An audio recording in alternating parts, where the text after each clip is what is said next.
Mantan kekasih Kaesang Pangarep, Felicia Tisu mengungkapkan alasan dirinya mempersoalkan putusnya hubungan cintanya dengan Kaesang. Menurut Felicia, persoalan tersebut bukan soal berjodoh atau tidak berjodoh dengan Kaesang, namun soal etika penyelesaian masalah secara keluarga. Saya ingin tegaskan, ini bukan soal jodoh atau tidak jodoh, tapi ini masalah etika dalam penyelesaian masalah kekeluargaan, kata Felicia dalam melalui video yang ia unggah di akun YouTube-nya, Rabu, tanggal 26 Mei tahun 2021.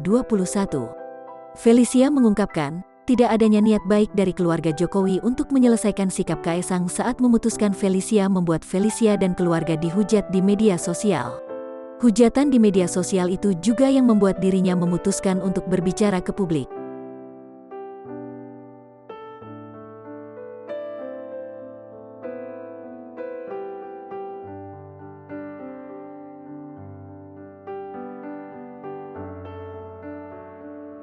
Saya ingin menjalani hidup saya secara legowo tanpa diusik karena tidak ada penyelesaian yang baik dari pihak beliau, Jokowi, Red. Maka saya harus berbicara yang sebenar-benarnya kepada publik agar saya dan keluarga tidak dipertanyakan lagi satu persatu, apalagi diusik dengan hujatan yang kejam, ungkapnya.